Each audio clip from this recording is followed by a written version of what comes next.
오늘의 주요 뉴스입니다. 코로나19 신규 환자가 9만 5천 명대를 기록하면서 나흘 만에 10만 명 아래로 떨어졌습니다. 위중증 환자는 전날보다 41명 늘어 480명에 달하고 사망자는 하루 새 45명 추가됐습니다. 오늘부터 40대 기저질 환자도 먹는 코로나19 치료제 팍스로비드를 처방받을 수 있습니다. 노바백스 백신의 사전 예약도 시작돼서 18세 이상 미접종자는 홈페이지나 전화 등으로 예약할 수 있는데 접종은 다음 달 7일부터 시작됩니다. 영국이 당초 계획보다 한 달 앞선 이번 주부터 확진자 자가격리 의무 규정을 없애고 무료 검사도 축소하기로 했습니다. 코로나19도 감기와 같은 풍토병처럼 대응하겠다는 건데 이런 가운데 올해 95세인 엘리자베스 여왕이 코로나19 확진 판정을 받았습니다. 미국 테슬라 전기차에서 제품 하자에 AS 문제까지 잇따라 발생해 국내 소비자들이 피해를 호소하고 있습니다. 테슬라는 주요 부품의 결함을 은폐했다는 의혹으로 검찰에 고발된 데다 과장 광고 혐의로 100억 원대 과징금까지 예고된 상태입니다. 오늘부터 만 19세에서 34세를 대상으로 청년 희망적금의 가입 신청이 시작됐습니다. 5대 시중은행이 출시하는 청년 희망적금의 금리는 5에서 6%로 비과세 혜택까지 고려하면 최고 10.4%의 금리 효과를 얻을 수 있습니다.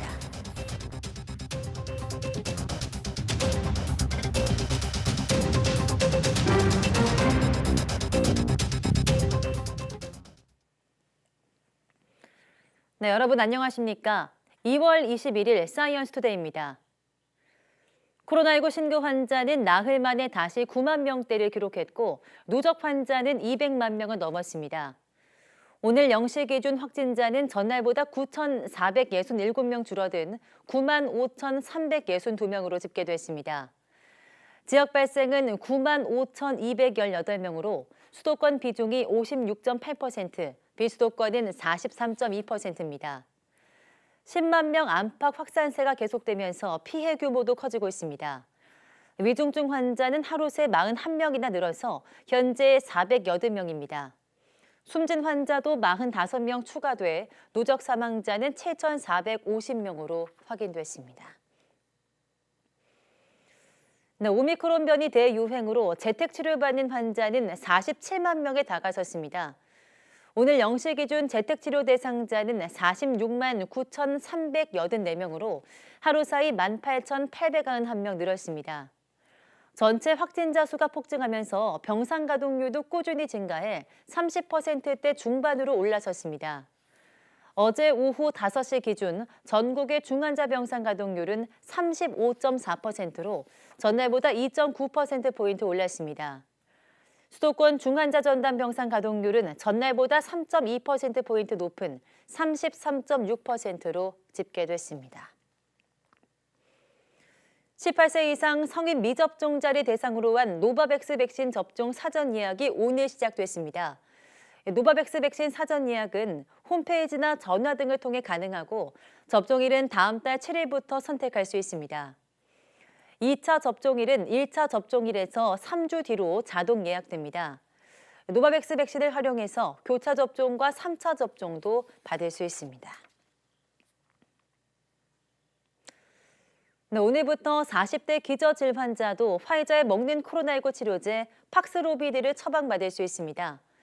중앙방역대책본부는 팍스로비드 투여 대상을 60살 이상과 면역 저하자, 50살 이상 기저질 환자에 더해서 40대 기저질 환자로 확대합니다. 또 오는 25일부터는 호흡기 클리닉과 호흡기 진료 지정 의료기관에서도 팍스로비드 처방이 가능해집니다. 지난달 14일 처방이 시작된 팍스로비드는 지난 17일까지 5주 동안 8,905명에게 투여됐고 이 가운데 7,183명은 재택치료자로 집계됐습니다. 코로나19로 재택치료 중이던 생후 7개월 남자아이가 갑자기 상태가 악화했지만 병상 확보에 어려움을 겪다가 숨지는 일이 발생했습니다. 서울에서는 가족과 떨어져 재택치료를 하던 50대 남성이 숨지기도 했는데요. 의료진의 세심한 관리를 받지 못하는 재택치료에 대한 우려가 커지고 있습니다. 한동호 기자입니다. 119로 도움을 청하는 신고가 접수된 건 지난 18일 밤. 코로나로 재택 치료 중이던 7개월 된 남자아이의 상태가 갑자기 악화했다는 내용이었습니다. 신고 6분 만에 119 구급대는 도착했지만 다음이 문제였습니다.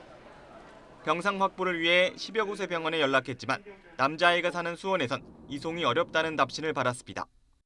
확진자 수용 불가하다는 병원도 있긴 있었는데 또 다른 병원은 소생실이 이미 다른 환자가 있어서 수용이 불가하다는 병원도 있었고요. 결국 17km 떨어진 안산 지역의 대학병원으로 가던 중 남자아이는 안타깝게도 심정지를 일으켜 병원 도착 즉시 사망 판정을 받았습니다. 지난 19일엔 서울 관악구 주택에서 50대 남성이 숨진 채 발견됐습니다. 이 남성은 이틀 전 확진 판정을 받고 집에서 가족을 내보낸 뒤 혼자 재택 치료를 하던 중이었습니다. 하지만 방역당국은 숨진 남성이 행정적으로 재택 치료로 배정되기 전 단계이므로 재택 치료 단계의 사망으로는 보기 어렵다는 황당한 입장을 내놨습니다. 또 지금 일부 취약군들이 이제 확진되셨는데도 보건소에서만 2, 3일 있다가 연락을 받으시는 경우가 있는데 이런 분들은 이제 먹는 치료제의 투약 시기가 늦어지기 때문에 문제가 될 수가 있어서 현재 재택 치료 환자는 45만 명을 넘어섰고 이달 말이나 다음 달 초엔 100만 명에 달할 것으로 예측됩니다. 방역당국은 중증 병상 2,600여 개를 확보해 대응 역량이 충분하다고 강조하고 있지만 관리 사각지대에서 숨지는 사례가 이어지면서 재택 치료에 대한 우려가 커지고 있습니다. YTN 한동우입니다. 네, 이처럼 재택 치료를 하다 사망하는 사례가 발생하자 어린 자녀를 둔 부모들의 걱정이 더 커지고 있습니다. 서울시는 소아청소년 확진자와 부모를 위해서 전용 상담 창구를 마련했는데요. 주말에도 수백 건씩 문의 전화가 쇄도했습니다. 박희재 기자가 현장을 다녀왔습니다. 일요일 오전 서울 방배동에 마련된 소아 전문병원. 상담 전용 휴대전화로 전화가 쉴 새 없이 걸려옵니다. 무슨 증상이 있을까요? 밤새 몇 도까지 열났을까요? 기침, 가래, 콧물이 있고. 재택치료자 가운데 소아 관련 상담 문의가 늘자 서울시는 지난 17일 코로나19 소아 전용 상담센터를 마련했습니다. 이곳에선 18살 이하 소아 청소년 자녀를 둔 보호자면 누구나 예약 없이 접수만으로 비대면 의료 상담을 받을 수 있습니다. 전화나 영상통화로 환자 상태를 확인한 뒤 필요한 경우 약을 처방하고 예약을 거쳐 대면 진료도 받을 수 있습니다. 첫날 상담이 60건 이뤄진 이후로 사흘 만에 전화 문의량은 6배 가까이 폭증했습니다.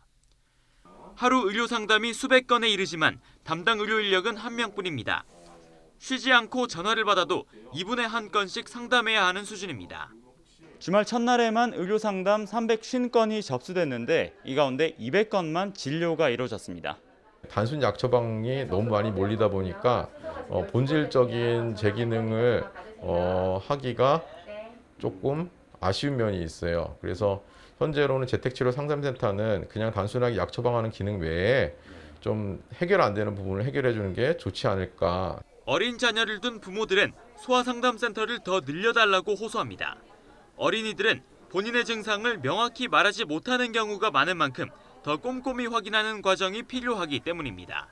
감기는 열을 동반하기 때문에 코로나가 증상이 아닐까 걱정이 좀 됐고요. 병원에 오는 것도 굉장히 이제 우려가 되는 상황인데 그게 좀 비대면 진료가 좀 늘어난다고 하면 사실 저희가 필요할 때 빠른 시간 안에 이제 진료를 좀 받을 수 있고. 서울 지역에서 19살 이하 확진자는 전체 23%에 이르는 5,100여 명, 전국 단위로 보면 3만 명 정도입니다. 서울시는 소아 전용 상담센터를 추가로 마련해 늘어나는 상담 수요에 대비하겠다는 계획입니다. YTN 박희재입니다. 네, 영국이 코로나19와의 공존을 위해서 당초 예정보다 한 달 앞서서 확진자 자가격리 의무 규정을 없애고 무료 검사도 대폭 축소하기로 했습니다. 이런 가운데 올해로 95세인 엘리자베스 여왕이 코로나19 확진 판정을 받아 영국민들이 크게 걱정하고 있습니다. 강성옥 기자입니다. 영국 총리실은 확진자 자가격리 등 방역 규제를 계획보다 한 달 앞당겨 당장 이번 주부터 폐지하겠다고 밝혔습니다. 존슨 총리는 지난 2년간 백신과 치료제 등 강력한 방어력을 구축했다며 이제 위드 코로나 계획을 발표할 수 있는 상황이 됐다고 말했습니다. 총리실은 앞으로 코로나19는 다른 질병과 마찬가지로 지역 당국에서 기존의 보건 역량으로 관리하게 된다고 설명했습니다. BBC는 많은 예산이 들어가는 유증상자 대상 PCR, 유전자 증폭 검사도 중단될 것이라고 보도했습니다. 영국은 지난달 한 달 동안에만 코로나19 검사에 20억 파운드, 우리 돈 약 3조 3천억 원을 지출했습니다. 영국의 하루 신규 확진자는 현지 시간 19일 34,300여 명, 사망자는 128명에 달했습니다. 신규 확진자는 지난달 초 22만 명이 육박하며 정점을 찍은 뒤 급격히 감소하는 추세를 보이고 있습니다. 노동당은 존슨 총리가 이른바 파티게이트로 궁지에 몰린 상황에서 전쟁이 끝나기도 전에 승리를 선언하고 있다고 비판했습니다. 이런 가운데 올해 95살로 세계 최고령이자 최장기간 재위 기록을 연일 경신하고 있는 엘리자베스 여왕이 코로나19 확진 판정을 받았습니다. Feels very sad. I mean, she's always been there forever and ever, isn't she, as far as we're concerned? And yeah, the thought without her is shocking, really. But I'm sure she'll be fine and she'll get back. And 여왕은 이달 초 두 번째 감염 판정을 받은 찰스 왕세자와 접촉한 것으로 알려졌습니다. 영국 왕실은 여왕이 현재 가벼운 감기 같은 증상을 겪고 있지만 윈저성에서 가벼운 업무를 계속할 것이라고 밝혔습니다. YTN 강성욱입니다. 네, 코로나19 유행이 점차 마무리 단계로 접어들겠지만 마치 독감처럼 매년 백신에 맞아야 할 것이라고 모더나의 폴 버튼 최고 책임자가 밝혔습니다. 네, 폴 버튼 최고 책임자는 국내 한 언론과의 인터뷰에서 결국 우리는 코로나19와 함께 살아가게 될 것이라며 이같이 말했습니다. 그러면서 지금 진행되는 부스터샷의 효과는 6개월 정도 지나면 떨어지기 시작할 것이라며 올해 말이나 내년 초 전 세계가 부스터샷을 맞아야 할 것이라고 예상했습니다.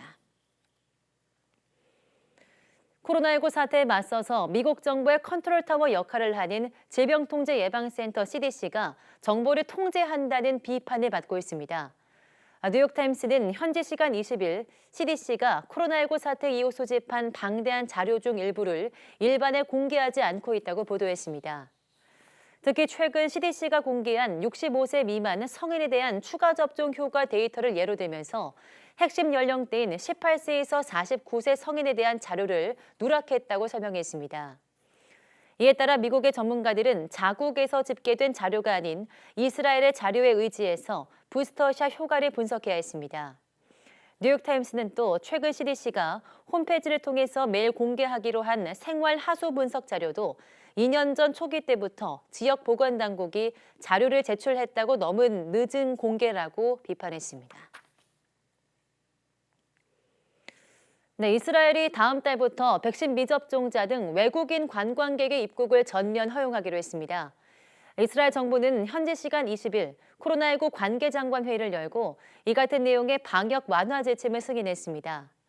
다만 이스라엘 입국 희망 외국인은 비행기 탑승 전에 유전자 증폭, PCR 검사를 통해 음성임을 확인하는 증명서를 제출해야 하고 이스라엘 입국 직후 공항에서 다시 PCR 검사를 받아야 합니다. 해외여행 후 귀국하는 이스라엘인은 항공기 탑승 전 음성 확인서를 제출할 필요가 없고 이스라엘 공항 도착 후에만 PCR 검사를 받게 됩니다.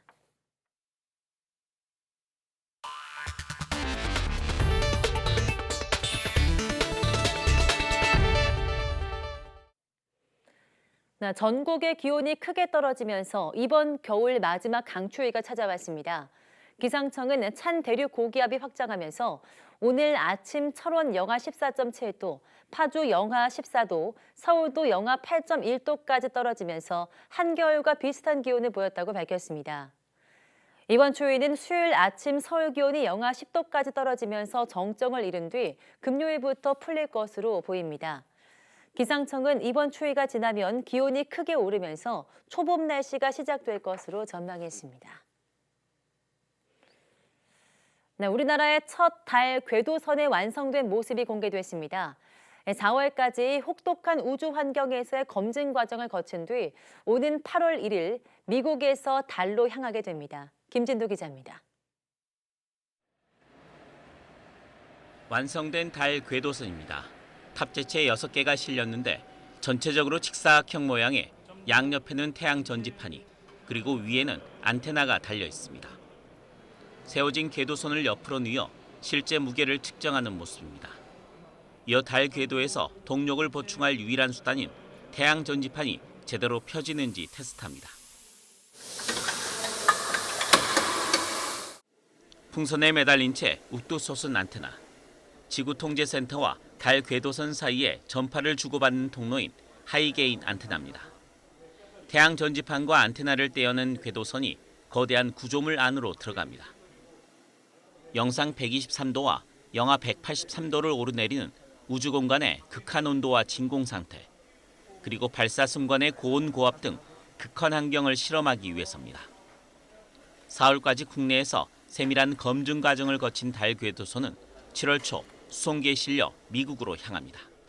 케이프 커나베랄 우주군 기지 내에 있는 저희 그 조립동에서 한 달 정도 발사 준비를 하고요.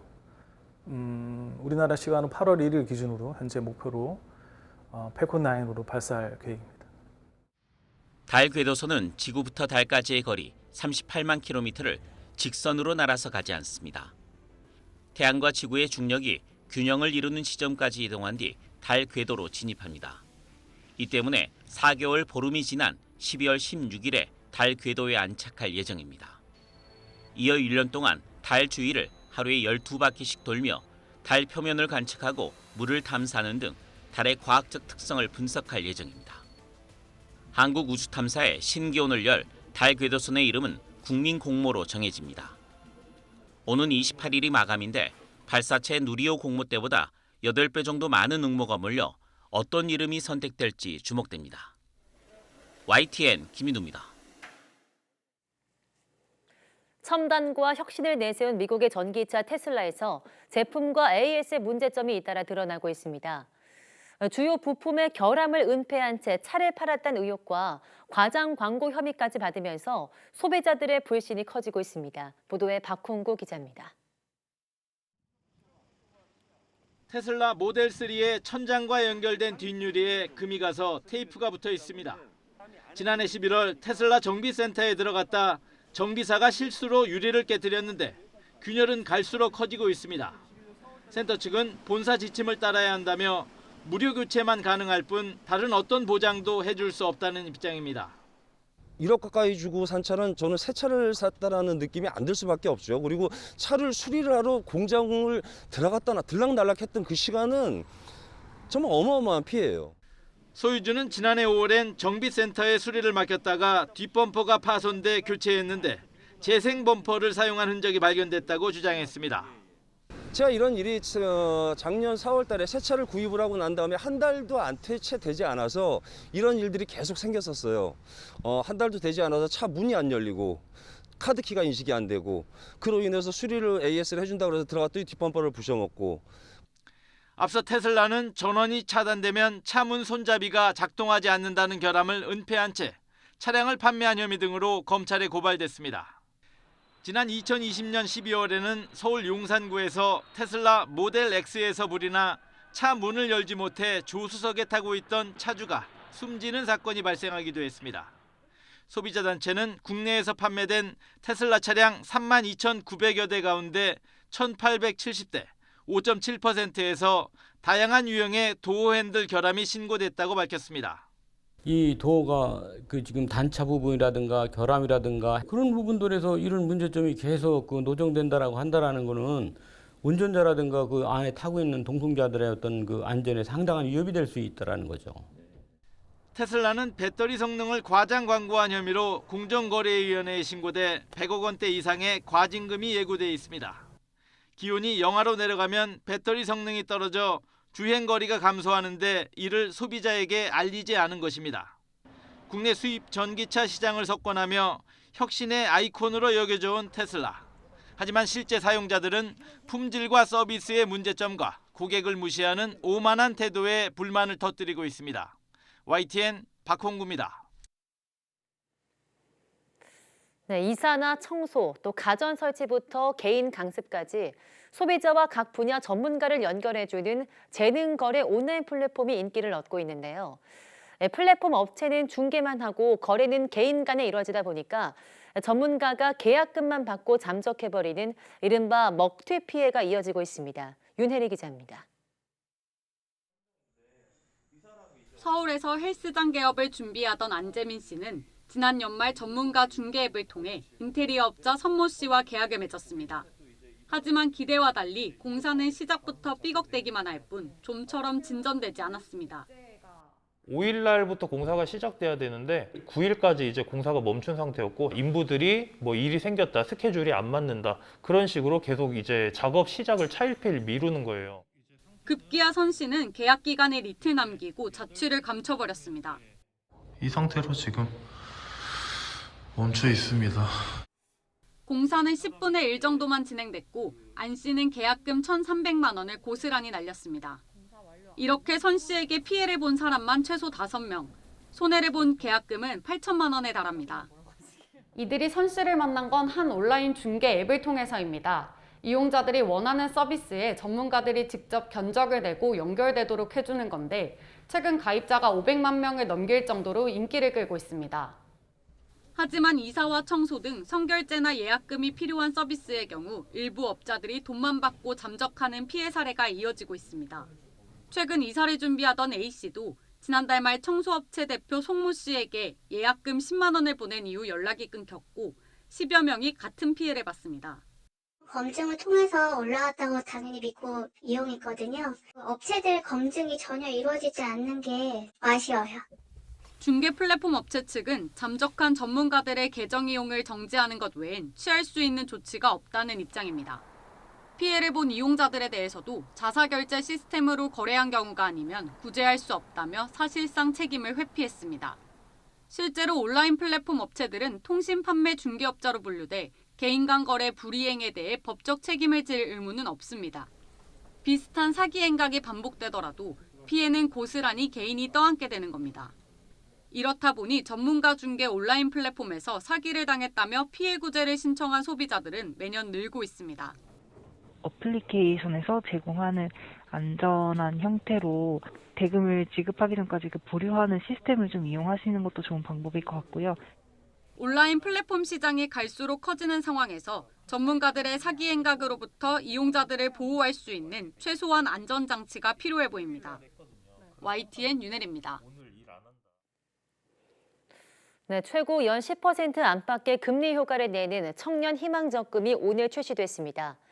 국민, 신한, 하나우리 등 시중 11개 은행은 오전 9시 반부터 청년 희망적금 가입 신청을 받기 시작했다고 밝혔습니다. 청년 희망적금은 만 19세부터 34세 청년의 안정적인 자산관리 지원을 위해서 저축 장려금을 추가 지원하고 이자 소득의 비과세를 지원하는 상품입니다. 2년 만기로 매월 50만 원까지 납입할 수 있으며 만기 때는 시중 이자에 더해서 저축 장려금을 추가로 지원받을 수 있습니다. 네, 청년 희망적금 출시 첫날인 오늘 상품 가입을 위한 고객 접속이 몰리면서 일부 은행 모바일 뱅킹 앱에 접속이 지연되고 있습니다. 오전 9시 반부터 KB국민은행 모바일 뱅킹 앱인 KB스타뱅킹에선 로그인이 어려운 장애가 생겼습니다. NH농협은행 모바일 앱도 청년 희망적금 가입 메뉴가 접속되지 않는 먹통 현상이 발생했습니다. 혼잡을 막기 위해서 출생연도별 오부제를 운영했지만 신청자가 트래픽 기준보다 많이 들어오면서 일시적인 접속 장애가 나타난 겁니다.